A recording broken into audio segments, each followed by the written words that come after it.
हमारा रिकॉर्ड है ये इंडियन आर्मी में। जो हमने लोग मारे ना वहाँ पे, जो आज ये लश्कर की टीआरएफ की बात कर रहे हैं, ये लोग छुपे फिरते थे हम लोगों से, इतना खौफ था इनके मन में, खौफ हमने डाल दिया था। 1781 का कोई एक ब्रिटिश इंटेलिजेंस का कहीं पेपर मुझे किसी ने भेजा, मैं पढ़ रहा था, उसमें वो हर कास्ट को कोई ब्रिटिश ऑफिसर, इंटेलिजेंस ऑफिसर, वो एनालाइज कर रहा है, ब्राह्मण ऐसे होते हैं, ये ऐसे होते हैं, इनको ले लो। तो इन्होंने उस हिसाब से रिक्रूटमेंट करी, बेस्ड की यार कौन सी जाति के लोग कितने इंटेलिजेंट हैं, स्मार्ट हैं, हमारे काम आएंगे, युद्ध में कैसे लड़ेंगे। लेकिन 1857 के बाद उन्होंने जो है पूरी की पूरी फौज फिर पूरा चेंज कर दिया। जब से ये सेना में अग्निपथ और अग्निवीर जैसी चीजें शुरू हुई, करियर के तौर पर विद्यार्थियों की मुख्य चिंताएं आपको क्या दिखाई? प्राउड टू बी हेटफुल जैसा लग रहा है आप चारों। हाँ, अब ये है कि कौन कितना हेटफुल होता है, कौन सुबह आपको जो है कौन सी हेटफुल फॉरवर्ड मैसेज भेज सकता है। पाकिस्तान को गाजा में भी कन्वर्ट कर देना बाई चांस, एक फिक्टिश है, जो लोग देखना चाहते हैं कि ऐसा हो, कराची, रावलपिंडी और लाहौर बिल्कुल खंडर बन जाए, इतना हम इनको पनिश करें, तो भी पाकिस्तान में दम नहीं है न्यूक्लियर वेपन स्टार्ट करने। We are a much bigger nation and we have, हमारे पास NFU है, लेकिन NFU means no first use, हमने डिक्लेयर किया भाई हम नहीं पहले करेंगे, लेकिन अगर किसी ने किया there will be massive retaliation.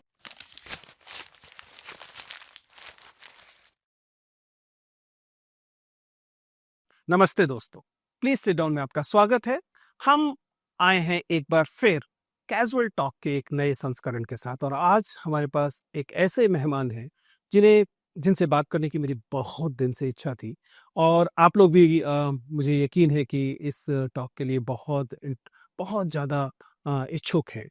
आज हम बात करने वाले हैं जनरल यश मोर के साथ। जनरल यश मोर का बहुत बहुत स्वागत है प्लीज सिट डाउन के इस पॉडकास्ट संस्करण में। मैं विजेंद्र चौहान, हम लोग बातचीत शुरू करेंगे अब। सर से बात करने से पहले अपने दर्शकों को हम बता दें कि ये बात सही है कि हाल में पहलगाम में जो आतंकी घटना हुई, उसके बाद सुरक्षा बलों को लेकर, सेना को लेकर और आतंकवाद को लेकर बहुत चर्चा जो है वो मीडिया में देखने को मिल रही है, सब जगह देखने को मिल रही है। और जनरल यश मोर से बेहतर कोई व्यक्ति हो नहीं सकता, क्योंकि उन्होंने बहुत लंबे अरसे तक सेना में काम किया है, अधिकारी रहे हैं। अब तो हाल फिलहाल में रिटायर हुए हैं, हालांकि फिर एक नई पारी के साथ हैं युवाओं के साथ। लेकिन जनरल यश मोर दरअसल उसी क्षेत्र में लंबे अरसे तक सेवा में थे एक अधिकारी के तौर पर, जहां की तमाम घटनाएं आजकल हम देख रहे हैं। तो क्यों ना इस बातचीत को शुरू करते हैं। सब बाकी चीजें तो बाद में बताएंगे, पहले बताइए कि जितना युद्ध चैनल्स ने दिखा दिया है, बल्कि कई चैनल्स ने तो उसका फैसला भी कर दिया, वास्तव में as an strategic analyst what is the possibility of war at the moment? Firstly thank you for inviting me. और मैं आपको अपने अच्छे मित्रों की श्रेणी में लगाता हूँ, क्योंकि हम 2-3 बार हमने ऐसे सेशन अटेंड किए कॉलेज स्टूडेंट्स DU में। और DU में कोई आप जैसे बहुत कम लोग हैं जो कि डाइवर्सिटी की बात करते हैं। और बहुत जगह मैंने देखा कि आप अगर मेरे से पहले बोले तो मुझे लगता है मेरी बातें तो इन्होंने कही दी। तो बहुत से विचार मिलते हैं, और कहीं ना कहीं यही कारण है कि हम लोग जो है देश के युवाओं के साथ जुड़े हुए हैं। तो अब आती है बात वॉर की। देखो, मैं एक बात कहता हूँ हमेशा, मैं तीसरी पीढ़ी का फौजी हूँ। मेरे फादर सिपाही थे फौज में, मेरे दादाजी भी सिपाही थे फौज में, हम गांव में पैदा हुए हैं। हमारी सारी सारी मतलब सोचो, मेरे चाचे, ताऊ, भाई वगैरह सब फौज में रहे सिपाही के तौर पे। मैं पहला ऑफिसर हूँ अपने परिवार से। तो हमने, आप मानोगे कि फर्स्ट सेकेंड वर्ल्ड वॉर से लेके 47, 48, 65, 71, और शायद ही देश में कोई ऐसी जगह होगी जहाँ युद्ध छिड़ा हो, वायलेंस हुआ हो, जहाँ पर मेरे परिवार का कोई ना कोई सदस्य नहीं था। पहली बात तो ये बता दो। दूसरा, मैं अपनी जिंदगी में मैं कॉम्बैट सोल्जर हूँ। आर्मी बहुत बड़ी है, उसमें आपको बहुत से ऐसे लोग मिल जाएंगे जो पूरी सर्विस करके चले जाएंगे, शायद एक दिन भी गोली के सामने या बंदूक के सामने रहने का मौका ना मिले। तो बहुत कम लोग हैं जिन्होंने एक्चुअली कॉम्बैट देखा होगा। तो मैं उनमें से हूँ जिन्होंने देखा, और हर तरह का देखा। पुंछ राजौरी में जब ये शुरू हुआ था कश्मीर का मसला 89-90 में, मैं ऐसे यंग ऑफिसर पुंछ के अंदर था, और मुझे इम्कान था कुछ होने वाला है, मुझे लग रहा था। उसके बाद जो है पंजाब को अब लोग बात नहीं करते हैं, बट पंजाब जब जल रहा था, मैं पट्टी, हरीके, तरन तारन, भिक्खीविंड, इस इलाके में मैंने बहुत जबरदस्त काम किया। एक्चुअली मैंने काम कैसे सीखा ना, क्या करना कैसे यंग ऑफिसर को स्मॉल टीम के साथ, वो मैंने पंजाब में सीखा। और ये आपने चूंकि 1985 में, इफ आई रिमेम्बर करेक्टली, हाँ, तो आप कमीशन होते हैं और 1985 से 2020 तक आप सेवा में रहे हैं। और ये वह समय भी है जिस समय शुरुआत में पंजाब में, हाँ, बाद में कश्मीर में बहुत उतर मेरी उतर रहे। जनरेशन ने सब देखा, लेकिन क्योंकि हम 83-84 में एकेडमी में चले गए थे। सियाचिन ग्लेशियर 13 अप्रैल 1984 को हुआ। श्रीलंका हम 1987 में गए। उसके बाद नॉर्थ ईस्ट की इंसर्जेंसी फ्लेयर अप हो गई थी। नक्सल फिर बीच में बहुत बुरी तरीके फ्लेयर हो गया था, और पंजाब पंजाब शांत हुआ, कश्मीर में वो हो गया। तो मेरे जैसे लोग जो उस जनरेशन के ऑफिसर्स हैं, या उन्होंने उन्होंने देखा ये सब होते हुए। फिर हमने हिंदू मुस्लिम रॉयट्स भी देखे। जो मेरठ के सबसे भयंकर हिंदू मुस्लिम रॉयट 1987 के नौचंदी मेले में मैं डिप्लॉयड था। मैंने वो मंजर देखा है, जब इंसान दूसरे इंसान के खून का प्यासा होता तो क्या होता है। तो इसलिए मेरी सोच क्योंकि जिंदगी में इतना वायलेंस देखा है, इतना खून खराबा देखा है, इस तरीके की चीजें देखी है, तो थोड़ा सा मैंने जैसे जैसे सर्विस में बढ़ते रहते हैं, मेच्योरिटी आती रहती है। आप कभी कभी जो है चीज को दूर से देखते हो, मैं कहता हूँ गरुड़ दृष्टि से, ऊपर से देखते हो कि हो क्या रहा है, इसमें सही है या नहीं है। और बीइंग फौजी इतने साल यूनिफॉर्म में रहे हैं, हर तरह के लोगों के साथ कनेक्ट करके रहे हैं हम, क्योंकि लोगों के बिना फौज का कोई गुजारा नहीं है, और लोगों का भी फौज के बिना गुजारा नहीं है सरहदों पर।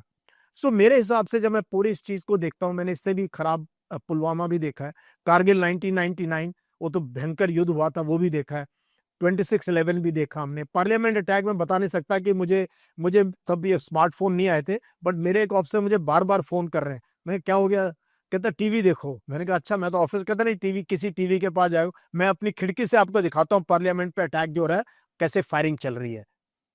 तो हमने हमने ये पूरा दौर देखा है इस देश में, अलग तरह का। तो मैं अब जो जो देख रहा हूँ, अगर आप मेरी मेरी असेसमेंट मानते हो, प्राइम मिनिस्टर ने खुद कहा this is not the era of war. Right. ये जंग लड़ने का दौर नहीं है। यूक्रेन रशिया देख लो, 3 साल हो गए हैं, और आप देख लो कितने लोग मारे गए। अभी तक कोई ना पॉलिटिकल ऑब्जेक्टिव है, ना मिलिट्री ऑब्जेक्टिव है। इसराइल हमास, लोगों ने सोचा हफ्ते 10 दिन में बंद हो जाएगा, देख लो कहाँ पहुंचे हुए हैं। मणिपुर 3 मई आने वाले, मतलब तक का पॉडकास्ट आ जाएगा, ये हो चुका होगा। अब कहाँ है हम, 2 साल हो गए वहां पर, अभी भी लोग आपस में बातचीत नहीं कर रहे, रोड ब्लॉक्ड है। तो अब क्या हो गया ना, जो पहले हम सोचते थे कि हफ्ते 10 दिन में लड़ाई खत्म हो जाएगी, मारेंगे, ये हो जाएगा, वो 71 14 दिन में खत्म हो गया था, अब नहीं होगा। अब अगर लड़ाई के लिए जो लोग बहुत इच्छुक हैं, लड़ाई चाहते हैं, उनको देखना चाहिए कि अब ये अगर प्रोलॉन्ग्ड हो गया, तो हमारे देश की अर्थव्यवस्था, हमारी इकोनॉमी, हमारी सोशल कंडीशंस, और अभी हमने दोबारा उठना शुरू किया देश ने, ऊपर से ट्रंप का आपको पता है कैसे पूरा का पूरा पूरी दुनिया को उसने अर्थव्यस्त कर दिया है। तो इन सब चीजों के अंदर मुझे लगता नहीं कि ये लड़ाई का दौर है। तो हमें short of war we have to find options which are short of war. Full fledged war between two nuclear power countries, इस पे मैं आगे बात कर सकता हूँ कि कितना हो सकता है, नहीं हो सकता है, क्या है। तो मैं नहीं एंटिसिपेट कर रहा कि you just mentioned about this Hindu Muslim thing. Hmm, हम लोगों को ये तो स्वीकार करना ही पड़ेगा कि इस वाले जो आतंकी हमला हुआ है, इसमें कम से कम नैरेटिव में चल ये रहा है कि हम इसको हिंदू मुसलमान के एंगल से देखें। और इस बात से भी डिनाई नहीं किया जा सकता कि जैसे पंजाब का जो इंसर्जेंसी थी, उसके पीछे एक किस्म का मजहबी किस्म की चीज बिल्कुल। थी, वैसे ही कश्मीर में भी एक एंगल तो जाहिर है कि धर्म का भी है ही, शुरू से है, शुरू से। और हमेशा से है। हाँ, इनफैक्ट कश्मीर समस्या का मूल भी उसी मूल भी उसी चीज से, बिल्कुल। बिल्कुल, हाँ। लेकिन आप एक ऐसे ऑफिसर रहे हैं जिस ऑफिसर ने हमेशा देश को जोड़ने के काम किए। I do remember reading that wonderful article जिसे पढ़ते समय रोंगटे खड़े हो जाते हैं, जिसमें बताया गया कि जब आप कश्मीर में पोस्टेड थे, उस दौरान आपने रमजान के दौरान 2002 का समय, रमजान के दौरान रोजा रखने का तय किया। ये वही पीरियड है जब गुजरात 2002 फरवरी में हो चुका है, हो चुका, और बिल्कुल। अक्टूबर नवंबर में रमजान आता है, और जब आप बिल्कुल, बिल्कुल। रोजा रखते हैं, ये सेंस, ये संवेदनशीलता पहले तो आप में कहाँ से आई, और दूसरा आपने ये जोखिम क्यों उठाया कि जिस समय सब लोग नफरत की बात करते हैं, उस समय में आपने ये कहा कि नहीं, मैं आसपास की कम्युनिटी के साथ जुड़ाव के लिए एक हिंदू होते हुए आप एक मतलब भिन्न धर्म से होते हुए, मैं शायद धर्म का इस्तेमाल नहीं करना चाहिए, भिन्न धर्म से होते हुए भी आपने कहा कि आप रोजा रखेंगे, और क्या इसका कोई प्रभाव पड़ा? देखो, आपने ये बात याद करा दी, मुझे भी पुराने दिन याद आ गए। और जब मैं पुराने दिनों को याद करता हूँ ना तो मुझे बहुत अपने आप पर फ़ख्र भी महसूस होता है। और कि एक जो चीज़ ना मैंने कभी ज़िंदगी में सोची थी, किताबों में पढ़ी थी, सोची थी कि क्या ऐसा भी हो सकता है कि आप लोगों का दिल भी जीतें और उग्रवाद को ख़त्म भी करें। तो मैं जो कोकरनाग के इलाके के बारे में थोड़ा बहुत मैंने कई जगह ज़िक्र किया है। हमने ना मेरा जो काम करने का तरीका था, वो जो स्पेक्ट्रम है ना, वो मेरा बहुत वाइड था। एक तरफ मेरा था मैक्सिमम काइंडनेस कि लोगों के साथ असीम प्रेम, लोगों को बुजुर्ग मिल गया दुआ सलाम करना, कोई बच्चा मिल गया उसको प्यार करना, किसी को कोई मदद है अपने से हद से बढ़ के उसकी मदद करना। लेकिन जहाँ कांटेक्ट हो गया वहाँ छोड़ना नहीं। तो आपको हैरानी होगी कि मेरे दौरान हमारा रिकॉर्ड है ये इंडियन आर्मी में, जो हमने लोग मारे ना वहाँ पे, जो आज ये लश्कर की टीआरएफ की बात कर रहे हैं, ये लोग छुपे फिरते थे हम लोगों से, इतना खौफ था इनके मन में, खौफ हमने डाल दिया था 2001 से 2003। बिकॉज़ हमारा काम करने का तरीका, वो मैं आगे बताऊँगा क्या तरीका था, कैसे हम काम करते थे। लेकिन ख़ास तौर पे आपने ये बात की, ये कहीं न कहीं एक तो फ़ौजी परिवार से थे, गाँव से थे। गाँव में हमारे यहाँ कोई धर्म नहीं है गाँव में। गाँव का धर्म है खेती करना और अपना जो है रोटी खानी और सो जाना। वो जो रिलीजियस माइंडेड हम फैमिली से कभी आए नहीं। थोड़ा बहुत हमारी माँ वग़ैरह थोड़ा बहुत कर लेती, बट गाँव में कोई ऐसा था नहीं। फिर स्कूल में भी नहीं था। फिर जो मैंने रीडिंग करी अपने स्कूल के टाइम पे, वाइड रीडिंग, वाइड स्पेक्ट्रम पढ़ाई करी, किताबें पढ़ी। Yes, you mentioned that you read Quran in service. Yes, I read Quran, I read Bible, Gita, Swami Vivekananda का मेरे पास पूरा कलेक्शन है। Right. मैं उनका बहुत बड़ा फैन हूँ। शहीद भगत सिंह का आर्टिकल पढ़ के why I am an atheist, मैं एथिस्ट बन गया जब स्कूल में ही था। तो ये बहुत इन्फ्लुएंस रहा है बुक्स का और इसका। लेकिन खास तौर पे रोजे का ये मैं बहुत इंटरेस्टिंग चीज आपको बताना चाहता हूँ। ये 2002 की बात है। हम अनंतनाग में एक जगह है खानाबल, वहां पर एक सभी ऑफिसर्स को बुलाया गया और हमारे कोर कमांडर थे। देखो श्रीनगर के कोर कमांडर सारे फेमस हो जाते हैं, बाकी कोई कोर कमांडर को कोई फौज में जानता नहीं है, देश भी नहीं जानता, श्रीनगर वाले फेमस हो जाते हैं। बट एक कोर कमांडर थे सबसे आला किस्म के, उनका नाम था lieutenant general Patankar. Lieutenant general Patankar Hindi बड़ी अच्छी बोलते थे, हिंदी उर्दू मराठी थे। देखो कमाल की बात है। वो आए, मेरे नहीं आइडिया, मेरा ओरिजिनल नहीं है ये उनका आइडिया था। वो आए तो हिंदी और उसमें बात करें ऑफिसर से, जनरली जहाँ इंग्लिश में बात होती है। वो कहते हैं देखो अभी ना रमजान का महीना है, और कहता है क्या सारे ऑफिसर्स एक एक दिन रोजा रख के नहीं देख सकते आप?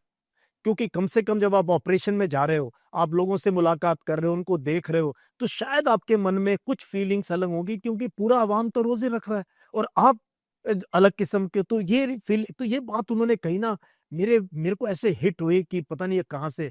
तो मैं गया अपने कमरे में और मैंने अपने अपने बड़ी को बोला, मैंने कहा भाई सुबह मुझे 3:30 बजे उठा देना। प्रोसीजर तो मुझे पता ही था सारा कुछ, वो क्यों था मैं आगे बताऊंगा उसके बारे में।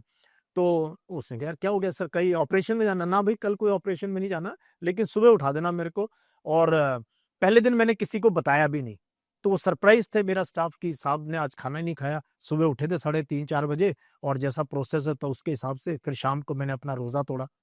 तो फिर जब मैंने अपना रखा एक रोजा, फिर मैंने यही बात जो मेरे कोर कमांडर ने मुझे बताई, वो मैंने अपने जवानों के साथ उनके साथ शेयर करी कि भाई मेरे लिए रख लो एक दिन, अपने देश के लिए रख लो, अपनी फौज के लिए रख लो। तो क्या हुआ ना इस सारी चीज से, एक स्पिरिचुअल अवेकनिंग होती है, एक लोगों के साथ दिल जुड़ जाता है, Community तब feel. एक फीलिंग आती है देना। कि भाई हम साथ में रह रहे हैं, हम साथ में रह रहे हैं। और लोगों का दिल जीतने का एक तरीका था, और यही फौज हमेशा कोशिश करती रहती कि लोगों का दिल कैसे जीते, विनिंग हार्ट्स एंड माइंड्स। हमारे यहाँ एक बहुत बड़ी पॉलिसी है, ये वैम कहते हैं, विनिंग हार्ट्स एंड माइंड्स। तो वो जरूरी, हार्ट्स एंड माइंड्स कैसे जीतोगे लोगों के, अगर आप उनके दिल में घुस नहीं सकते हो।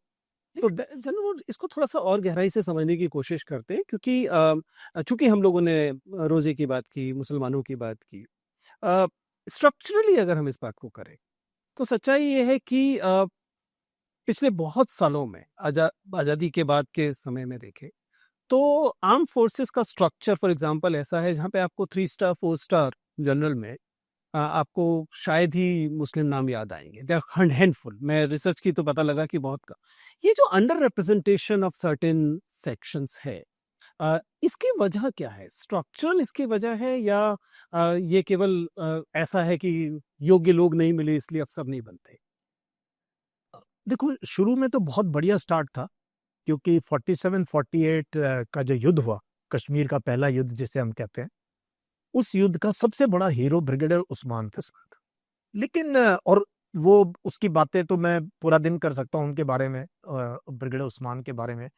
तो एक ब्रिगेडियर, इंडियन आर्मी का मुस्लिम ब्रिगेडियर युद्ध में वीर गति को प्राप्त हो जाए, ये अपने आप में बहुत बड़ी बात है। He died fighting. इनफैक्ट ये वो कहानियां हैं जो सुनाई जाने की जरूरत है, और मुझे कई बार लगता है जानबूझकर सुनाई नहीं जाती। सुनाई नहीं जाती है, या उनको हम उसको नजरअंदाज कर देना चाहते हैं।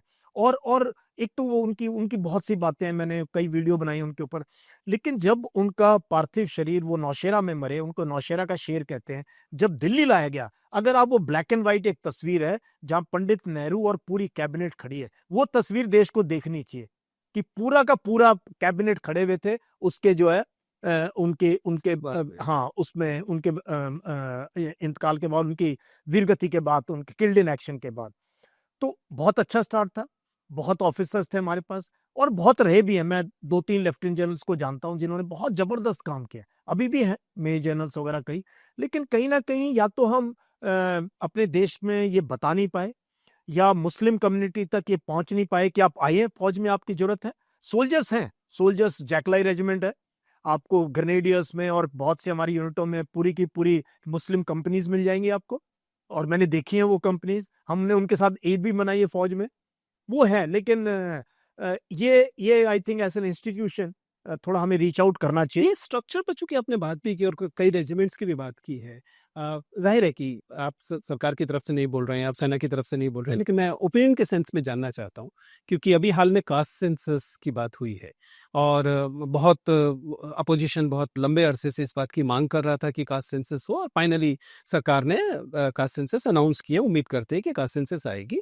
मैं आपकी राय जानता हूँ इस बारे में कि आप आमतौर पर इसका इसका पक्ष लेते हैं, लेकिन ये जो जाति का सवाल है, जाति की पहचान का सवाल है, कि ये जब आर्म फोर्सेस के साथ जोड़कर देखते हैं, तो कम से कम नॉमेनक्लेचर के स्तर पर हमें कई सारी रेजिमेंट्स या राइफल्स दिखाई देती है, मतलब यूनिट्स दिखाई देती है जो कि जाति के आधार पर दिखाई देती है। Do you think it is time कि we should consider restructuring this naming thing, या फिर जैसा महाराष्ट्र में, आप अभी अपने महाराष्ट्र के ऑफिसर की बात की थी, महाराष्ट्र से डिमांड आई थी कि महार रेजिमेंट को या चमार रेजिमेंट जो कि डिसबैंड कर दी गई थी, उस रेजिमेंट को भी शुरू किया, क्योंकि ये जो छवि है कि हमारी जो सेना है, नाम अगर ध्यान से सुने तो ऐसा लगता है मानो केवल सवर्णों की सेना है, केवल उच्च, जिसे उस एक समय में मार्शल जातियां कहा गया, जो युद्ध में पसंद करने वाली जातियां कहा गया, उनके नाम पर तो हमें कई यूनिट्स मिलती हैं, जिससे ऐसा लगता है कि ये कोई सवर्ण सेना है। जाहिर है कि है नहीं, ऐसा नहीं है ना, हम जानते हैं कि रिक्रूटमेंट में भी ऐसा नहीं है,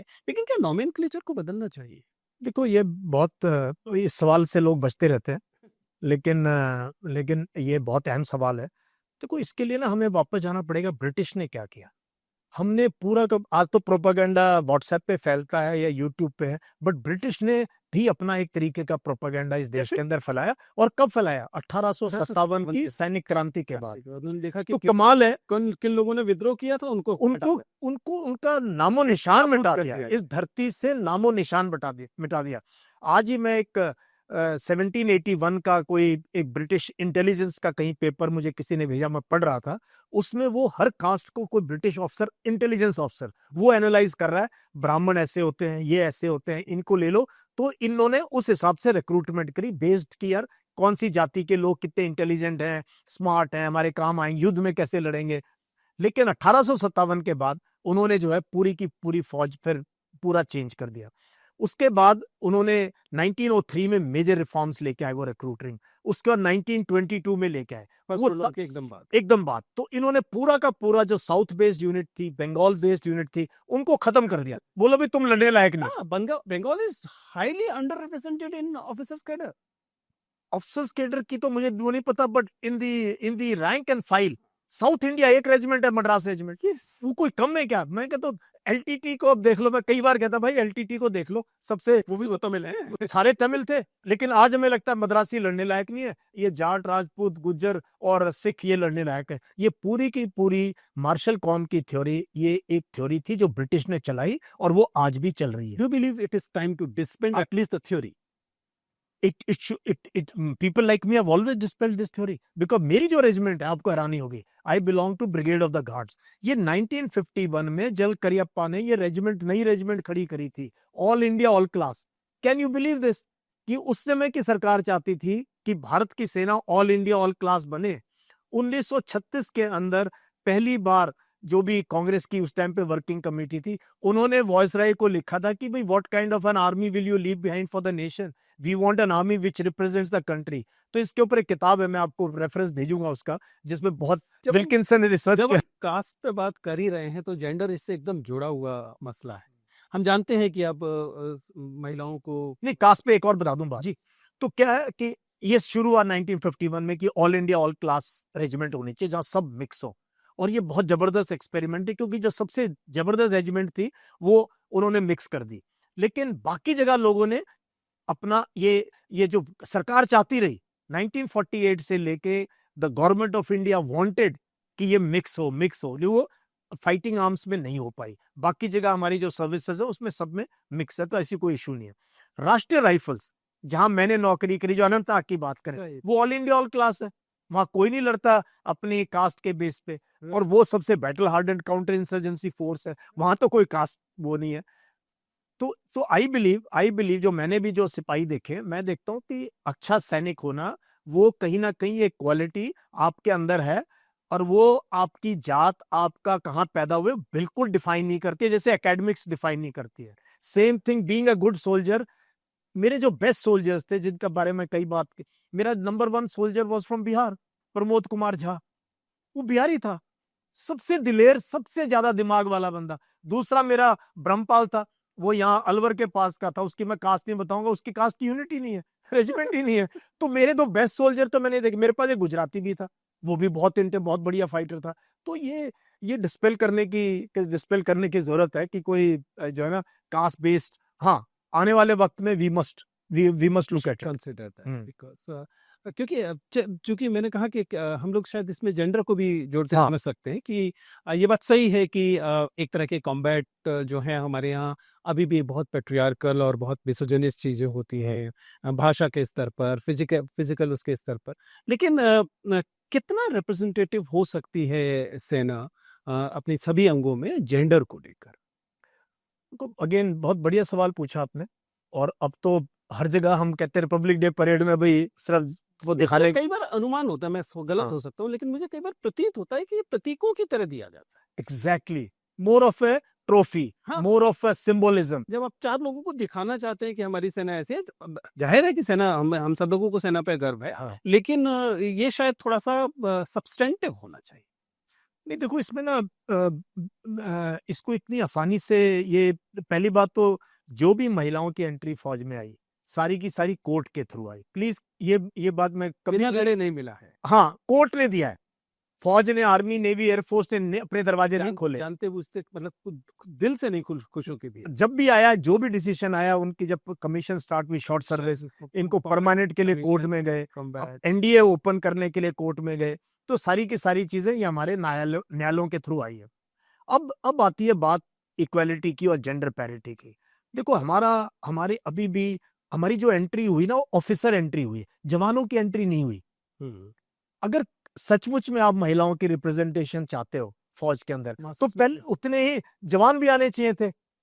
औरतें, मतलब महिलाएं आती सोल्जर के तौर पे, वो बहुत कम मात्रा में, अभी कुछ बहुत ही मतलब 0.001%। मिलिट्री पुलिस में हमने 60-70 लड़कियों को भर्ती किया 2-3 साल पहले। That is about all. But it is not that the constabulary cannot constitute women, because if we look at, for example, CISF or with the CRPF, they are doing, even BSF on the border you require. But हमारे यहाँ issue का है, जब आप mix कर देते हो इसके अंदर, और पूरी यूनिट में एक ही महिला अधिकारी है, और फिजिकल स्टैंडर्ड्स हमारी एकेडमी में इतना डिफरेंस है कि बॉयज और गर्ल्स के बीच में, तो पैरिटी, क्या हम सेम पैरिटी ला सकते हैं? नहीं ला सकते। क्या हम उनको कॉम्बैट आर्म्स में भेज सकते हैं? We are not yet ready. अभी जो है, एक्सेप्ट फॉर फाइटिंग आर्म्स, जो 3 फाइटिंग आर्म्स हैं, उसके अलावा विमेन आर देयर एवरीवेयर। तो they will remain in a small percentage in years to come, and totally opening it up also is not desirable. टू की बराबरी कर दो सारी एकेडमीज वगैरह, that may not be possible. चूंकि हम इस बातचीत को कर ही रहे हैं तो मैं जानना चाहूंगा कि नॉर्मली आपने अभी पाकिस्तान के ऑफिसर्स की बात की कि जब वो रिटायर होते हैं तो और पैसा कमाने की कोशिश करते हैं, इंडस्ट्रीज में घुसते हैं और दूसरी चीज करते हैं, या हमारे भी देश में जब जिस रैंक पर आप पहुंचे और उसके बाद एक बड़े जनरल वाले पद से आप जाहिर है कि विश्वविद्यालय, आपने तो पीएचडी भी की हुई है, विश्वविद्यालय में वाइस चांसलर बन सकते थे, रजिस्ट्रार बन सकते थे और इंपॉर्टेंट एडमिनिस्ट्रेटिव पोजीशंस ले सकते थे। Generally that is the path. और या फिर एक रिटायर्ड पीसफुल लाइफ, हाँ, आराम से गोल्फ खेले, गोल्फ खेले। आराम से। हाँ, आपने ये जो तरीका अपनाया है यंग लोगों के साथ काम करने का, यूथ के साथ काम करने का, आप लगातार ट्रैवल करते हैं, अलग अलग कैंपसेस में जाते हैं, फिटनेस पर लेकर बात करते हैं, आपने ये ही रास्ता पोस्ट रिटायरमेंट क्यों चुना है? क्या असल आपका काम क्या है और असल उद्देश्य क्या है? देखो विजेंद्र, क्या है ना, मेरे को लगा कि 58 ईयर्स में रिटायर हो गए, क्यों मेजर जनरल थे। मैंने कहा अभी तो मेरे पास 20 साल और काम करने के लिए, और अगर मैंने कोई स्टेट गवर्नमेंट से, सेंटर से कोई पोजीशन ले ली जहाँ फिर से डेस्क जॉब, सुबह निकले 9 बजे, शाम को 5 बजे आ गए, ठीक है, 2-3 लाख रुपए तनख्वाह, एक गाड़ी मिल गई। मैंने कहा फिर जो मैंने इतने साल सीखा है, इतनी पढ़ाई करी है, देश में विदेश में इतना कुछ मेरे अंदर है, वो मैं कैसे पास ऑन करूंगा नेक्स्ट जनरेशन को? जब तक टाइम आएगा शायद वो इतना वक्त मिलेगा नहीं। तो मैं जब कोविड में की मार पड़ी, मैं खुद कोविड से ग्रस्त था जब मैं रिटायर हुआ, तो मुझे ऑप्शन दिया कि आप 6 महीने इसी घर में रहो और जो पर्क्स प्रिविलेजेस हैं उसको आप एंजॉय करो, आपको कोई प्रॉब्लम। मैंने कहा नहीं। मैंने रिटायरमेंट के दिन अपनी गाड़ी उठाई और मैंने कहा भी आज से सेकंड इनिंग स्टार्ट करनी है। मैंने लिखना शुरू किया, बहुत आर्टिकल्स लिखे। फिर एक दिन ऐसे मैंने यूट्यूब का सोचा, मुझे पता नहीं था यूट्यूब इतना बड़ा पा, मैंने अपना चैनल स्टार्ट किया। मुझे आइडिया नहीं था, मुझे फेस करना, कैमरा फेस करना नहीं आता था। मैंने यूट्यूब चैनल स्टार्ट किया। फिर मुझे लोगों ने बोला सर आपकी बातें बड़ी अच्छी हैं, आप और वीडियोस बनाओ। तो वहां से मुझे आया कि I must reach out to the young people. उसके बाद तो सारे कॉलेजेस, यूनिवर्सिटीज और तो मेरे ना दो वो हैं।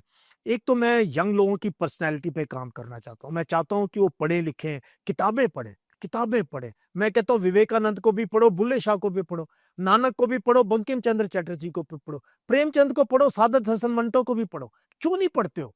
क्यों नहीं पढ़ते हो आप?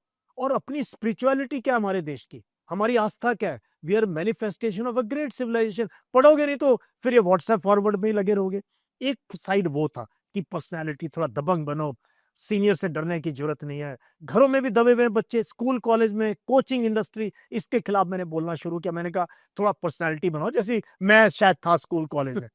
दूसरी चीज थी फिजिकल फिटनेस की। अब मैं जाता हूँ जहाँ लड़के लड़कियां जो है वे खाना किस प्रकार का खाते हैं, सारा दिन स्क्रॉल करते रहते हैं, रील देखते रहते हैं, इसलिए मैं रोज 20 किलोमीटर साइकिल चलाता हूँ, सिर्फ ये बताने के लिए यार मैं 63 साल में अगर ये कर सकता हूँ, तुम क्यों नहीं कर रहे हो? तुमको क्या प्रॉब्लम है? तो मैं एडवोकेट करता हूँ at least half an hour physical fitness, half an hour, minimum half an hour. मैंने आज के दिन मैंने 1500 किलोमीटर साइकिल चला ली इस साल 2025 में। Today I have cross 1507 kilometres on my cycle, और सिर्फ यही ये आसपास के इलाके में। इस साल मेरा टारगेट 5,500-6 हजार किलोमीटर चलाने का है साइकिल, प्लस ट्रैकिंग करने का, घूमने का। 7,000-8,000 स्टेप्स रोज पैदल चलता हूँ, पढ़ता हूँ, लिखता हूँ, बात करता हूँ। तो ये मुझे लगा, इसलिए फिर मैंने अपना ऑनलाइन एक डिजिटल, आप कह लो स्कूल कह लो, या एक लीडरशिप लेबोरेटरी बना रहा हूँ मैं। अरे जहाँ जहाँ मोर अबाउट दिस कॉन्सेप्ट। मेरा कॉन्सेप्ट क्या है, मैं कैच देम यंग, तो 6-7 से भी बच्चों के लिए मैंने कोर्स डिजाइन किए हुए। दोपहर के टाइम पे अभी छुट्टियों में वो अटेंड कर सके, पब्लिक स्पीकिंग वगैरह सिखाते हैं, बॉडी लैंग्वेज सिखाते हैं, वर्बल नॉन वर्बल जो कोई सिखाता है।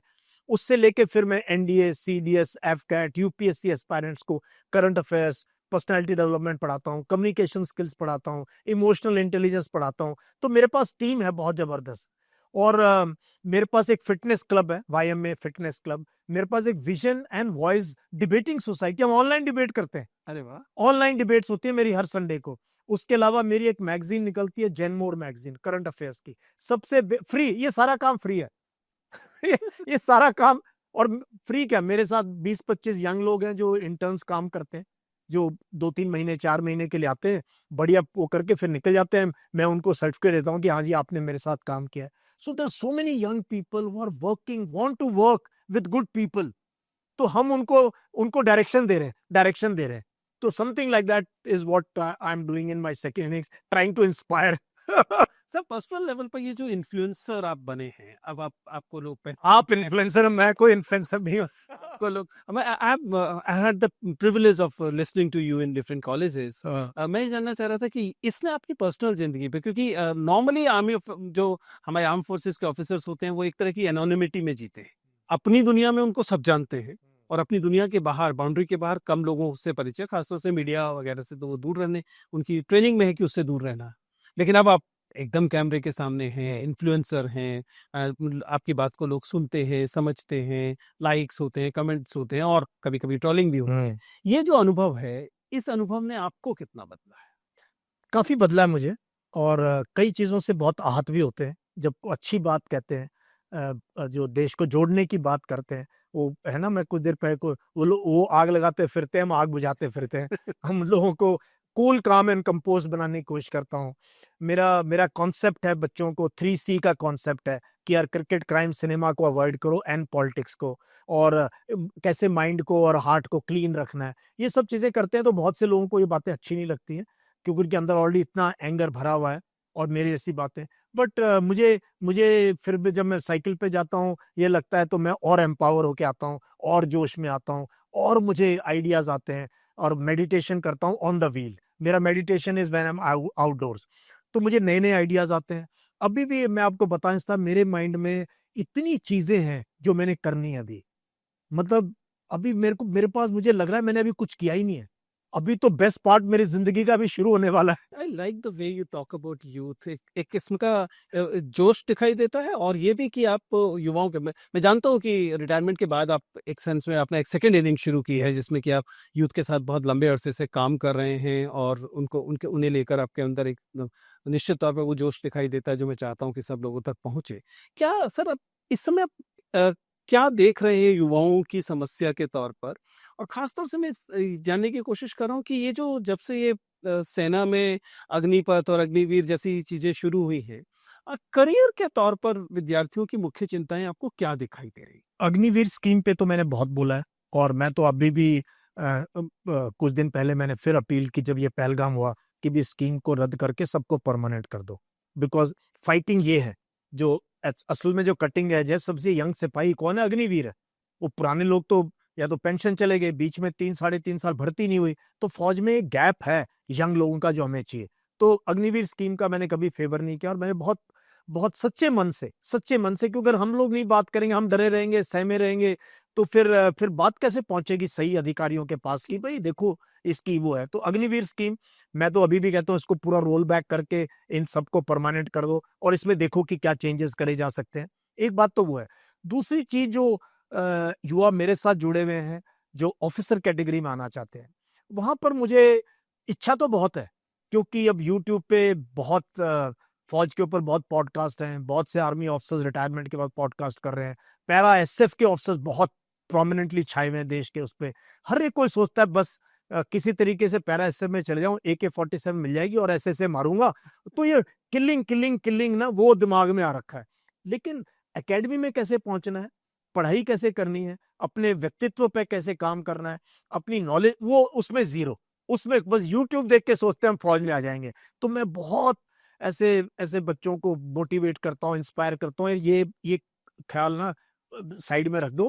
पहले अपने आप को शीशे में देखो, फिर ज़रा काम करिए। जितने जो पहुँचे में आज बात कर रहे हैं, वो सारे के सारे मैथ्स में भी अच्छे थे, इंग्लिश में भी अच्छे थे, सारे एग्ज़ाम पास किए, फिर इंटरव्यू पास किया, फिर फिज़िकल पास किया, फिर अकेडमी में गए हैं।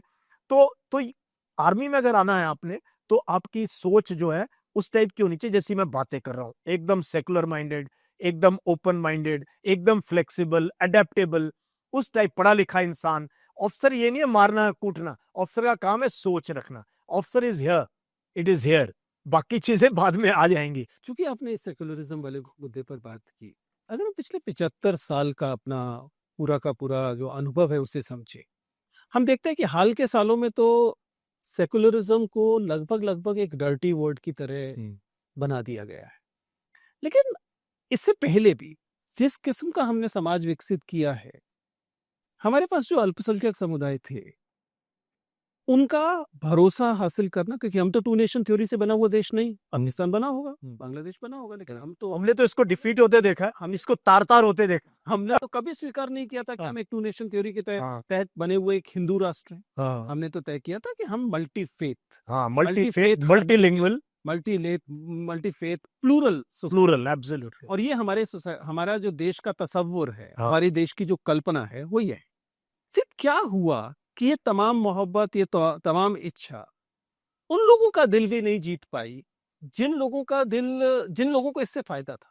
मसलन अल्पसंख्यक समुदाय, हम लोग बहुत हद तक पंजाब में हम लोगों ने इसको देखा कि हम उनका दिल पूरी तरह से नहीं जीत पाए, लेकिन पंजाब तो चलिए फिर भी हमने रिपेयर किया।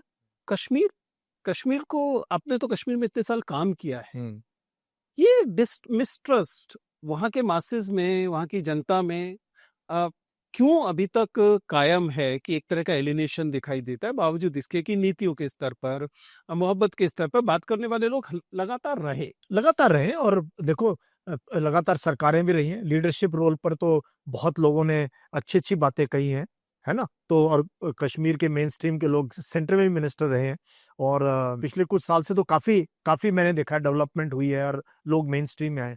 अब मेरे को जो है इस पूरे पूरे चीज के अंदर जो है पिछले 20 से एक साल में देखूं, 20 15 16 साल से एक्चुअली देखो जाए तो हमारा जब इतिहास लिखा जाएगा तो 1992 बाबरी मूवमेंट एक बहुत डिफाइनिंग मूवमेंट है इंडियन हिस्ट्री का, जो सोच बदली है।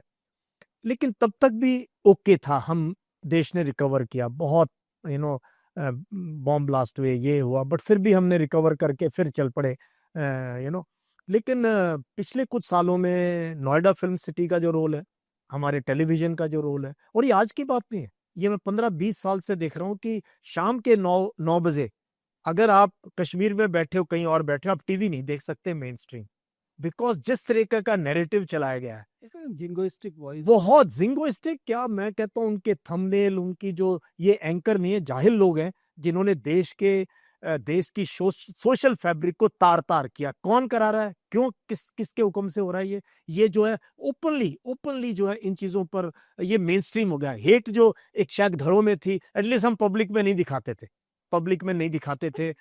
प्राउड टू बी हेटफुल जैसा लग रहा है आप चारों तरफ। हाँ, अब ये है कि कौन कितना हेटफुल होता है, कौन सुबह आपको जो है कौन सी हेटफुल फॉरवर्ड मैसेज भेज सकता है। वो बांग्लादेश को लेके है, पाकिस्तान, मैं 1 साल बांग्लादेश में भी रहा हूँ, आगे उसकी भी बात करेंगे अगर आप कहोगे तो। कश्मीर में रहा हूँ, बांग्लादेश में रहा हूँ, पंजाब में रहा हूँ, यूनाइटेड नेशंस में, अफ्रीका में 1 साल में 30-35 देशों की सेनाओं के साथ मैंने मिलकर काम किया।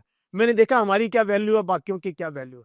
तो जब आप इतना ब्रॉड स्पेक्ट्रम से अपने देश को देख चुके हो और आपको मौका मिला इस रैंक तक जाने का, फिर भी अगर आप ये व्हाट्सएप फॉरवर्ड्स और टीवी न्यूज से सोच के अपनी ओपिनियन बना रहे हो, यहाँ मेरे को थोड़ा सा खतरा लगने लगा है कि अच्छे भले लोग इस सिस्टम से जिन्होंने आगे निकले, वो भी इस मेन स्ट्रीम के अंदर आ गए। आप तो एक अधिकारी रहे, कश्मीर में काम करते हो, क्या कश्मीर के लोग इस मोहब्बत को रिस्पॉन्ड नहीं करते? अगर आप उनको मोहब्बत देते हैं तो क्या वाकई ये बात है कि उनमें नफरत भरी है और वो इसे स्वीकार नहीं करते, या वो लोग भी रिस्पॉन्ड करते हैं प्रेम को जब आप प्रेम दिखाते हैं? बहुत रिस्पॉन्ड करते हैं। और मैं आपको एक रियल बात बताता हूँ अपनी जिंदगी की। जब ये 2002 के आसपास की जो है, ये जब ये हम रोजे की जो बात कर रहे थे, तो मेरा क्या था, जो मेरा कैंप था कोकरनाग में, वो ऐसी जगह था डॉक्टर विजेंदर की, कोई ऐसे बाउंड्री वॉल, सर्च लाइट जो हम सोचते हैं ना कैंप, ऐसा नहीं है, हम बना भी नहीं सकते। दीज आर टेम्पररी कैंप्स कि जी चलो 1 साल 2 साल के लिए होगा, फिर फौज कहीं चली जाएगी, कोई सरकारी बिल्डिंग मिल गई, कोई ऐसे कैंपों में थे। तो तब ये दौर था बीच में जहां अचानक किसी दिन जो है किसी कैंप पर हमला हो जाता था, फिदाइन 2-3 लोग घुस गए, 5-7 को मार दिया, खुद भी मर गए। तो उससे जो है बहुत ये एक ये रहता था, पता नहीं कहां से क्या, तो बहुत ओपन कैंप था। तो मेरे माइंड ने ये कहा, देखो अगर मेरे आसपास के 5-7 गांव हैं, ये लोग अगर मेरे साथ आइडेंटिफाई करें, they should be my first line of defence. और उस ये सोच के साथ मैंने जब काम करना शुरू किया, तो मैं आपको बता नहीं सकता कि मुझे जो है गांव के बुजुर्ग कहते हैं, तब मैं मेजर था, कहते हैं सर आप चिंता मत करो, हमारे जो अगर कुछ आपके कैंप के ऊपर होगा, हमारी छाती के ऊपर से जाके जाएंगे लोग, हम पहले मरेंगे फिर आपके नजदीक कोई पहुंचेगा। और ये कई बार हुआ, जब मुझे लोगों ने शाम को बाजार में घूमते हुए मेरे को खबर दी है, मेरे कान में फुसफुसाया है, या मेरी फिल्म में मुझे पर्ची डाली है कि यहाँ यहाँ ये होने वाला है, आप जरा अलर्ट रहो। कमाल की बात है, क्यों नहीं रिस्पॉन्ड करेंगे? इंसान इंसान है भाई, और हरियाणा का भी वैसे है, कश्मीर का भी वैसे, आंध्रा का भी वैसे। इंसान इंसान, और गांव देहात के लोग एक ही तरह के हैं। हाँ, कुछ वहां जमायती है, हार्डकोर एलिमेंट है, वो पाकिस्तान का इन्फ्लुएंस लगा लो, उनके यहाँ भी ये चल रही है इस टाइप की। आप सोच लो, थोड़ा सा कोई इंसिडेंट होता है जहाँ जो है ह्यूमन राइट्स का कोई हो गया तो वो ब्लो अप होता है। तो दोनों दोनों स्ट्रीम चल रही है। तो हार्डकोर एलिमेंट है वहां पर, उसको जो है निकालना जरूरी है, उसको आइडेंटिफाई करना, आइसोलेट। लेकिन जो लोग फेंस के ऊपर बैठे हैं, जो लोग रोजमर्रा की जिंदगी जीना चाहते हैं, वो आप उसको रिस्पॉन्ड करो तो आपको जो है, आपको immediately you will get that kind of love, affection and everything.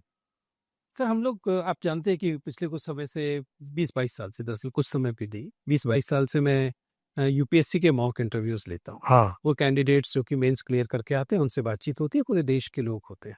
वहाँ एक सवाल हम लोग अक्सर पूछते हैं, मुझे लगा कि आज ये सवाल आपसे पूछ लिया जाए तो बता। मेरा मॉक इंटरव्यू लेकिन देखने फिर मैं तो अपनी जानकारी के लिए हाँ, बहुत सारे देशों में सेनाएं जो हैं वो अपने जिन्हें हम आर्मी स्टेशंस कहते हैं, बेस कहते हैं, वो सब बनाती हैं, उसमें हमारे देश के भी होते हैं। लेकिन हमारे देश में एक और चीज पाई जाती है, वो है कैंटोनमेंट। अ, जब अभी हाल में वक्फ बोर्ड को लेकर चर्चा हो रही थी कि वक्फ के पास इतनी सारी जमीन है, तो हम जानते हैं कि 3 बॉडीज की बात होती है। एक तो है कि वक्फ के पास बहुत जमीन है, दूसरा है रेलवे के पास बहुत जमीन है, अंग्रेजों के समय में बहुत इकट्ठी करके दी गई। ऐसे ही सेना के पास कैंटोनमेंट के तौर पर बहुत जमीन। एक चौथा और ऐड कर दो, डेरे।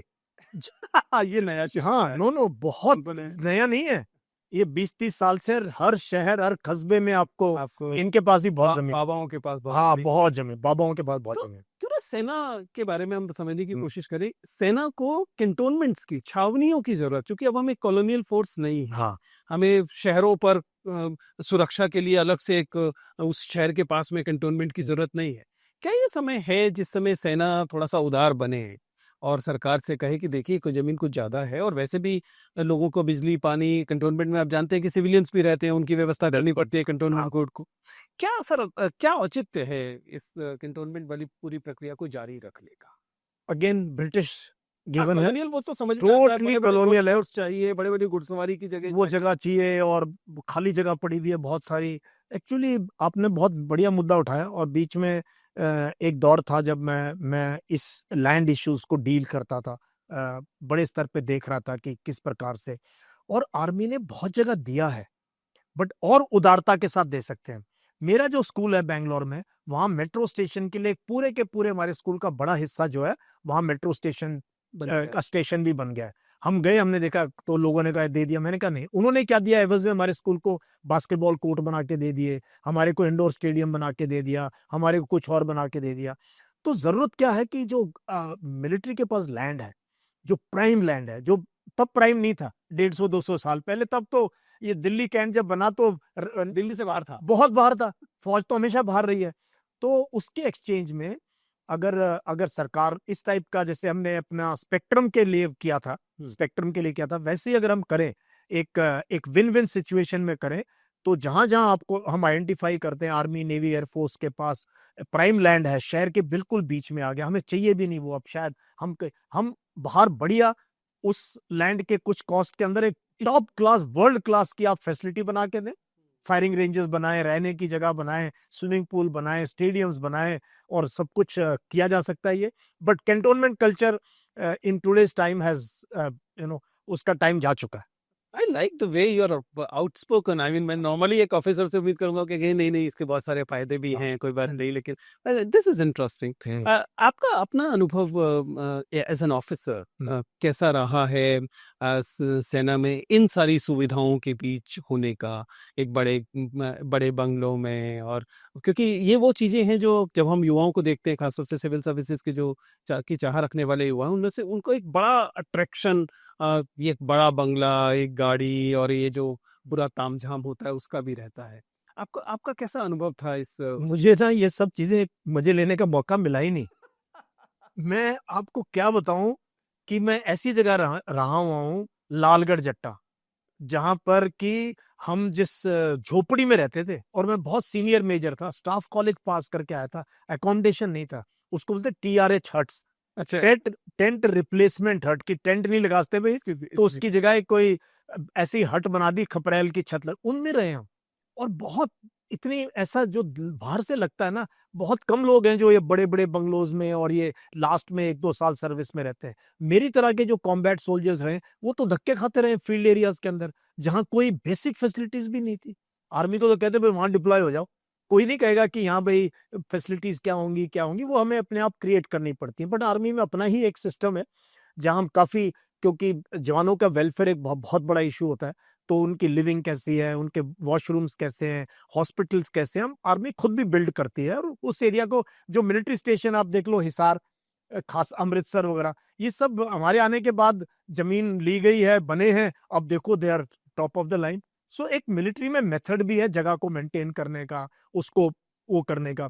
बट ये जो इमेज है बाहर ऐसी है नहीं, बहुत डिफिकल्ट स्टेशन हैं, बहुत खराब जगह भी रहते हैं। और खास तौर पे जब बॉर्डर एरियाज में डिप्लॉय जाते हैं, कई बार आप चले तो जाते हो, वापस आने का टाइम नहीं होता है कई कई महीने आप मैंने अपने दोनों बच्चों को ग्रो अप करते नहीं देखा, मैं दोनों बच्चों की डिलीवरी में नहीं पहुंचा, आप मान सकते हो ये बात। और सिर्फ इसलिए कि भाई मेरा काम मेरे लिए ज्यादा जरूरी था। मैंने कहा कोई बात नहीं, मतलब ये इस चीज का मुझे सारी उम्र उलाना लेगी।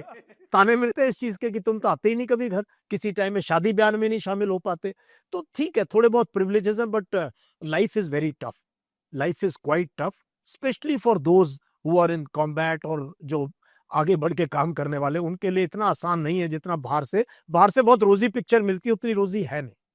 सर, चूंकि आपका तो स्ट्रेटजी पर बहुत अच्छी समझ भी है, और हम, जाहिर है कि ना आप युद्ध चाहते हैं ना हम युद्ध चाहते हैं, लेकिन अभी भारत बनाम पाकिस्तान कंपैरिजन लगातार सुनने में आता है। आपको इस जगह पर पाकिस्तान की करंट सिचुएशन कैसी लगती है? क्या वाकई Pakistan is failed state, rogue state जो हम लोग सुनते हैं, is there some substance in it, या दिस इज अ नेबर जिसके साथ हमें जीना सीखना चाहिए? देखो, मैं आपको हैरानी होगी, 1987 जब मैं पुंछ में था, तब मुझे हमारे एक सीईओ थे, उन्हें कहा यार तू ऐसे भागता रहता है, दौड़ता रहता है, why don't you read this book. तो उन्होंने मुझे पाकिस्तान आर्मी पे किताब दी, स्टीफन कोहेन की लिखी हुई किताब। उसके बाद मैंने कम से कम 20-30 किताबें पाकिस्तान पे पढ़ी है, और पाकिस्तान आर्मी के ऑफिसर्स के साथ नौकरी करने का मुझे मौका मिला। अच्छा। हाँ हाँ, मेरे नेबर रहे हैं, इंटरनेशनल इंटरनेशनल्स में गए तो मेरे साथ पाकिस्तानी ऑफिसर्स हैं। बांग्लादेश में तो रोज ही साथ खाना खाते थे, वो मेरे घर के ऊपर रहते थे, मैं, बच्चे भी थे, फैमिलीज भी थे, तो I understand them very well. और पाकिस्तान की ट्रेजेडी क्या है कि it has been caught up between the mullah and the military. बहुत ये ट्रेजिक है इस उसके लिए। एक तरफ मुल्ला है, क्योंकि पाकिस्तान ये डिसाइड नहीं कर पाया कि मुस्लिम कौन है। कैन यू इमेजिन, एक देश बना है इस्लाम के नाम पे, वो आज तक ये डिफाइन नहीं कर पाया कि मुस्लिम कौन है। लानत है तुम्हारे ऊपर, ये एक बहुत बड़ा मुद्दा रहा है पाकिस्तान के अंदर कि मुस्लिम कौन है। तो जो थोड़ा बहुत उनको लगा कि इस्लाम से हटके कोई फिरका है, कोई है, उनको तो उन्होंने bye act of parliament Ahmadiyyas को नॉन मुस्लिम डिक्लेयर किया हुआ है। अहमदियत के साथ तो कहते हैं वो हाजिर को भी वो आधा अधूरा ही मानते हैं। वो बहुत ऐसे फिरके हैं जिनको मानते नहीं हो। दूसरी चीज है मिलिट्री। अब क्या हुआ, देश जब आजाद हुआ, because of British recruitment pattern, because British wanted की मैक्सिमम फौजें जो उस टाइम पे उन्होंने भर्ती की, ये अर्स्टवाइल पंजाब से भर्ती किए, तो पाकिस्तान के पास they got a bigger army than they needed. तो फौज इतनी बड़ी मिल गई उनको, क्योंकि मुस्लिम यूनिट्स, मुस्लिम सोल्जर सारे वहां चले गए by and large. So the military got a state. In our case, the state got a military, and we had tall leaders like Nehru. भाई उसके मुकाबले का कोई है क्या? अब उस दौर में क्या, आज के दौर में भी वर्ल्ड लेवल का लीडर वो तो समझते थे, उनकी विजन भी था। तो उस हमारे तो उन्होंने मिलिट्री को बिल्कुल एकदम सही तरीके से कैसे इनके साथ वो करना है, इनको मिलिट्री के वो मैंने एक वीडियो भी बनाई है उसके ऊपर कि how they coup proof the military, how they India was coup proofed. ये अपने आप में एक स्टडी है। लेकिन केस ऑफ पाकिस्तान, उनकी मिलिट्री को लगा यार ये पॉलिटिशियन तो बहुत बेकार है, हम अच्छा राज कर सकते हैं। So series of military coups have taken place. और मैं ये कहता हूँ, मुझे बहुत लोग कहते हैं सर मिलिट्री शासन आ जाए ना, देश ठीक हो जाए। मैं कहता हूँ भाई, ये मिलिट्री जनरलों के बस की बात नहीं है। इनसे पीटी करा लो, परेड करा लो, वहां फायरिंग करा लो, ये एडमिनिस्ट्रेटर नहीं बन सकते। You need training for that. And politician is politician, आप मेरे से ज्यादा जानते हैं उनको, जैसे भी है, you require them. We have politician we deserve. We deserve. And they are required. They are required. हाँ. You don't. तो उसके बाद जियाउल हक का दौर, मुशर्रफ का दौर और अभी आसिम मुनीर का दौर, इन लोगों ने इन देश का बेड़ा गर्क करके कर रखा हुआ है। मिलिट्री का जो इन्वॉल्वमेंट है पैसे को लेके, मिलिट्री का जो पाकिस्तान मिलिट्री का करप्शन को लेके, और रिटायरमेंट के बाद जो वहां पे सीमेंट की फैक्ट्री, शुगर की फैक्ट्री, एविएशन, होटल, सब तो फौज चला रही है, आर्मी चलाती है, फौजी फाउंडेशन चलाता है, करोड़ों रुपए का उनका जो है बजट है फौजी उसमें रिटायर्ड जनरल लगे हुए हैं, डीजी वगैरह। तो Pakistan military has its full hand inside the economy of Pakistan, black economy and white economy both. तो पाकिस्तान का क्या है कि मेरी जो एनालिसिस है, इतने सालों से देखता रहा हूं, ना ये ब्रेकअप होने वाला है, ना ही ये फेल्ड स्टेट है जैसा है। चाइना बेल आउट करेगा इसको, पहले अमेरिका बेल आउट करता रहा, and China is a big player. अब आंख नहीं मीच सकते चाइना की प्रोग्रेस से उससे। तो आज के दिन कोई कहे ये टूट जाएगा, मुझे तो लग नहीं रहा। जब होगा अपने आप होगा, जिस भी दौर में होगा, बट इट विल, मैं इंग्लिश में कहता हूँ मडल अलोंग, ये चलता रहेगा ऐसे ही। उनकी अपने इतनी प्रॉब्लम है, हम लोग समझते नहीं है पाकिस्तान को, हम उनकी फॉल्ट लाइंस को रिकॉग्नाइज नहीं करते। और मुझे फौजी अफसर भी मिलते हैं जो नहीं पढ़ते हैं पाकिस्तान को, भाई एथनो नेशनलिज्म नहीं जानते, बलूच और पठान के बीच में क्या डिफरेंस नहीं हम जानते, मुहाजिर और सिंधी के बीच में क्या डिफरेंस है, how Punjabi dominated army has ruled over Pakistan, वो नहीं जानते हम। तो पाकिस्तान, और जब इशू है वहां पे फाटा का, खैबर पख्तूनवा का, पश्तून्स का और शिया सुन्नी का, इस पे मैं बहुत बातें कर चुका हूं और कह चुका हूं भाई ये देश जो है इनका बेड़ा गर्क है, लेकिन दे आर नॉट कोलैप्सिंग। पर ये जैसा आपने कहा कि इसका मतलब है कि ये चलेगा तो ये तो नुए चलेगी, अन्य चलेगी, ऐसे चलता रहेगा, ऐसे ही चलेगी। ये डाउन होता है फिर थोड़ा सा उसको है। But then we cannot miss the point that they have nuclear arsenal. You were talking about it. Absolutely. अब मुझे ये बताइए कि एक ऐसा धुलमुल चलता देश बिल्कुल पड़ोस में जिसके पास न्यूक्लियर वेपन्स हैं, what are the options on the table as far as India is concerned? आपको पता है मैंने पीएचडी किस सब्जेक्ट में करी है? बताए सर। मैं नहीं बता सकता हूँ सर, इतिहास में की थी। आपने इतिहास में की थी, लेकिन मैंने अपनी जो पीएचडी की थी, मैंने जो शोध किया ना अपनी जिंदगी में, वो मैंने न्यूक्लियर वेपन्स को किया।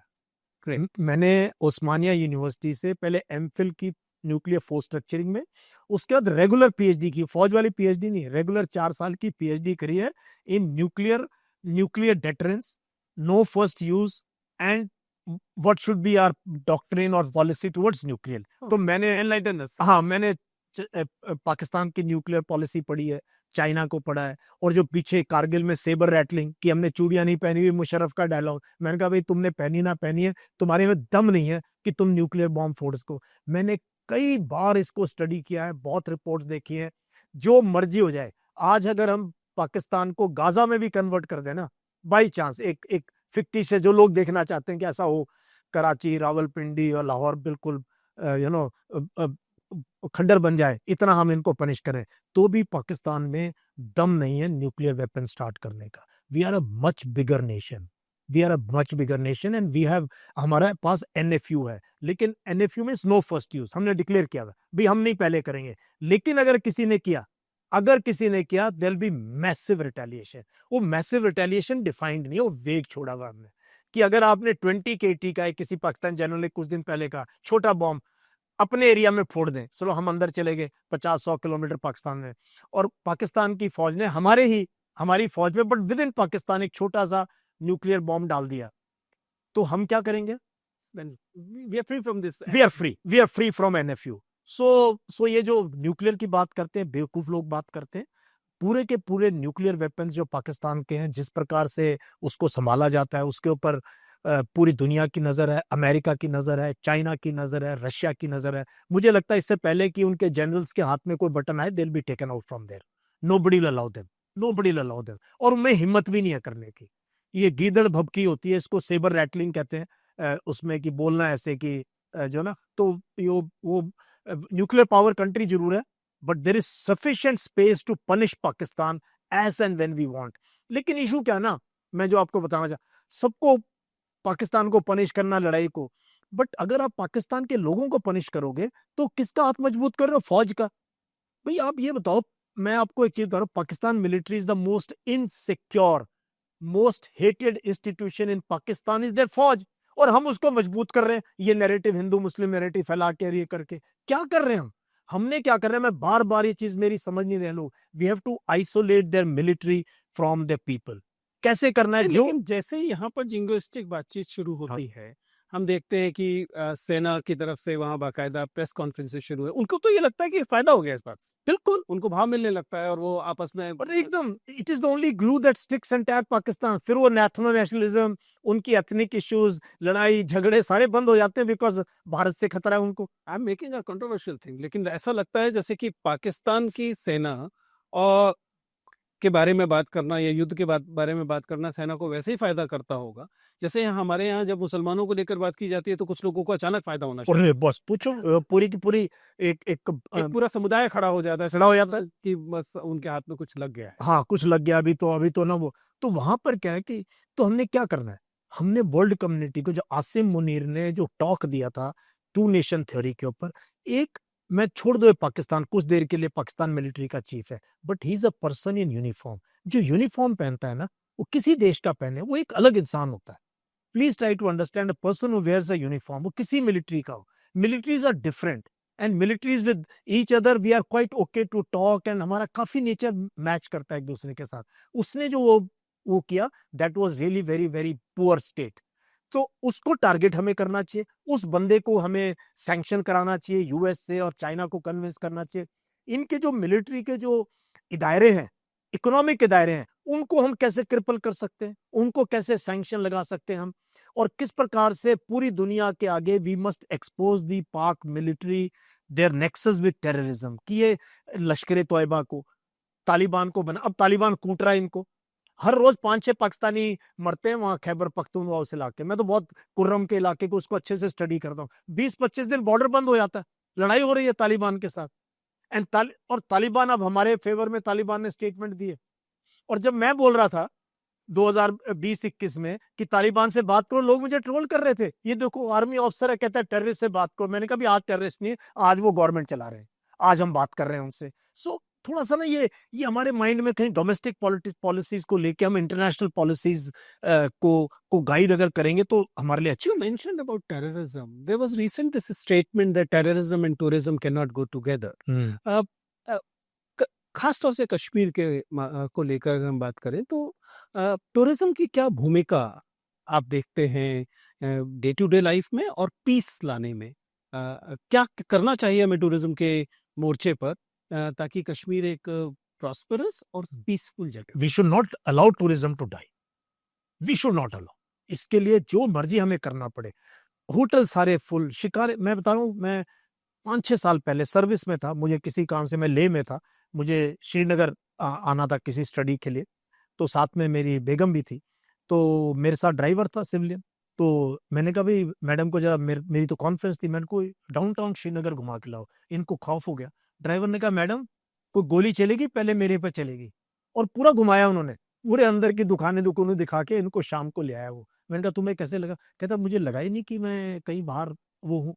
तो हमने टूरिज्म को मरने नहीं देना है, क्योंकि जो टूरिज्म में लोग इंडस्ट्री इन्वॉल्व है, ये वो लोग हैं जो भारत के मेन स्ट्रीम का हिस्सा है, जो कि स्टूडेंट्स हैं, यंग लोग हैं, होटल चला रहे हैं, रेस्टोरेंट चला रहे हैं, शिकारा चला रहे हैं, सामान बेच रहे हैं, फोटो खींच रहे हैं। General no, please look at the recent scenario. ये सारे लोग जब कश्मीर से बाहर बेचारे स्टूडेंट्स जो हॉस्टल्स में रह रहे हैं, पीजीज में रह रहे हैं, या कश्मीर में वो शॉल लेकर मोहल्लों में घूम रहे हैं, उनको मारा जा रहा है, उनको पीटा जा रहा है, उनके साथ बदसलूकी की जा रही है, उनको गालियां दी जा रही हैं, उनको आपको नहीं लगता कि as a society we have failed that? यही तो नैरेटिव है ना, यही जो नैरेटिव है, जो क्यों है ये क्योंकि नोएडा फिल्म सिटी के जो टीवी स्टूडियो से शाम के समय जो हिंदू मुस्लिम मस्जिदों को लेके, मंदिरों को लेके जो इन्होंने जो नैरेटिव फैलाया, वो तो व्हाट्सएप आ रही है सारा दिन आपके पास। तो आपको लगता है कोई भाई, तो गरीब आदमी को कूटना सबसे आसान है इस देश में। वो मुस्लिम छोड़ दो, कुछ देर आप छोड़ दो कि मुस्लिम को मार रहे हैं, गरीब आदमी की क्या पोजीशन आज के दिन, कहीं पर भी। तो गरीब आदमी को 10-20 गुंडे मिलके आप किसी को भी हड़का सकते हो, डरा सकते हो। तो ये जो और अच्छी बात है कि most state governments, most police organisations have come out and appealed. जितने आर्टिकल पीछे अखबार में यही आ रहे हैं यार, स्टैंड यूनाइटेड। ऐसे नेशन, अगर पाकिस्तान से कल को जंग होती है, पूरा देश इकट्ठा चाहिए हमारे को। आप सोचो कारगिल की जब जंग हुई थी, तो सारी गाड़ियां कॉन्वॉय तो कश्मीर से जाती थी ना, भी हमारी लाइफ लाइन थी। कोई हादसा हुआ क्या, कोई अटैक हुआ हमारे ऊपर उस दौरान के अंदर? एक भी नहीं हुआ, एक भी नहीं हुआ। और पुंछ राजौरी इन इलाकों में 65 में 71 में किन्होंने खबर दी हमारे को कि पाकिस्तानी आ रहे हैं? लोकल लोगों ने खबर दी। कौन थे फर्स्ट लाइन ऑफ डिफेंस में? लोकल लोग थे। और जिन लोकल लोगों को मैंने देखा है थोड़ा सा भी वो आर्मी को सपोर्ट करने की कोशिश करते हैं, हेल्प करने की कोशिश करते हैं, ये टेररिस्ट जो है छोड़ते नहीं है। उन्होंने इतना खौफ लोगों के मन में जो है क्रिएट किया हुआ है। सो मैं ये मानता हूं tourism is a weapon against terrorism, it's a weapon against terrorism. Normalcy कि भाई हमें नया कश्मीर की अगर हम बात करें तो फिर ये होने नहीं देना चाहिए। आनी चाहिए स्टेटमेंट कि आओ कश्मीर में दोबारा आ जाओ, फ्लाइट में आओ, कैसे आओ, होटल्स में दोबारा, वो है प्रोटेक्शन हम देंगे। वी मस्ट आइडेंटिफाई कहाँ होगा। एंड अब तो लोग तैयार हैं। इतना तो कभी भी मैंने कश्मीर में आउटपोरिंग नहीं देखा इमोशन का। कश्मीर असेंबली में क्या उमर अब्दुल्ला ने भाषण दिए, क्या उन्होंने रेजोल्यूशन पास किया, वो क्यों नहीं व्हाट्सएप पे आ रहा आगे? वो कोई नहीं फॉरवर्ड आया आज किसी तक। की मदद नहीं करता, वो उस हेट में मदद नहीं कर रहा है। हाँ, इसलिए हमारे से अखबार पढ़ते तो हम बता रहे हैं, बाकी लोगों को पता ही नहीं कि जेएंडके असेंबली ने क्या बात की। उन्होंने पूरे लोगों के नाम पढ़ के सुनाए और बताया कि देश की हर रियासत का इंसान मारा गया है और हमें दुख है कि उनका धर्म पूछ के मारा गया। ये जेएंडके असेंबली ने रेजोल्यूशन दिया। तो हमें सपोर्ट करना चाहिए ऐसे फोर्सेस को इस टाइम पे। हम लोग एक चीज को लेकर सहमत हैं और फिर भी हमें समाधान नहीं पता। ये जो अलग अलग माध्यमों से, व्हाट्सएप से और सोशल मीडिया से एक तरीके के नैरेटिव बनाने की कोशिश की जाती है, आपकी नज़र में क्या तरीका है विद्यार्थियों को इससे इंसुलेट करने का कि वे उनके अंदर क्रिटिकल थिंकिंग पैदा हो, वे डाइवर्सिटी की इज्जत करना सीखे, वो प्रेम और मोहब्बत को अहमियत देना शुरू करें और उनको समझ में आए कि इस संदेश में दरअसल मूल मंशा क्या है? जब हम लोग पढ़ते थे, अब मुझे नहीं पता आपने स्कूल कब किया, लेकिन जब हम स्कूल में पढ़ते थे और कॉलेज में पढ़ते थे, ये चीज हमारे मानस पटल पे बार बार आती थी, यूनिटी इन डाइवर्सिटी, एकता में अनेकता। प्रोग्राम भी वैसे ही होते थे बचपन से, स्कूल के सारे में कश्मीरी आ गया, एक सिख आ गया, पिचड़ी। हाँ। तो पूरे देश में ये नैरेटिव था इस टाइम। अब वो हमें नजर नहीं आता। कोई करने की कोशिश करे तो पता नहीं क्या होगा उसका। तो हमें क्या करना चाहिए, आप और मेरे जैसे जो लोग हैं जो इस चीज को समझते हैं, जो ये इस टाइप से, जो आपका ही बात है एम्ब्रेस डाइवर्सिटी। तो जो आप कॉलेज के अंदर आ गए, आपने जो उस दिन बात कही थी कि भाई पहले देखो आपके यार दोस्त कौन है, और जब त्योहार होते हैं एक दूसरे से मिलना जुलना और जाना, एक दूसरे को समझना, एक दूसरे को कितना जरूरी है भारत जैसे देश के लिए। So I think we have to keep pushing this narrative of India pluralistic secular democracy where मैं ये कहता हूँ if you love India love everyone who lives in India। मेरी तो हर वीडियो में एक तिरंगा लगा हुआ है, मेरे तो कोई फोटो आपको नजर नहीं आएगी एक्सेप्ट मेरे कोई अवार्ड वगैरह कोई लगा तो लगा, अदरवाइज तिरंगा है। मुझे वो इंस्पायर करता है, मुझे तिरंगा इंस्पायर करता है, मुझे कुछ और इंस्पायर नहीं करता है। नॉट बिकॉज रंग बहुत अच्छे हैं, बिकॉज वो एक देश का प्रतीक है, एक सिंबल है, ये भारतीय होने का एक सिंबल है ये झंडा। तो मैं ये हमारे जैसे लोग चाहिए कि हम बार बार ये बात कहें, हर फोरम पे ये बात कहें, और यंग जनरेशन के पास। And podcast like this is a small drop in ocean. Thank you. With these words, we would like to close this conversation. I thoroughly enjoyed General Mohan, and thank you very much for being part of this podcast. Thank you. Thank you very much. Thank you.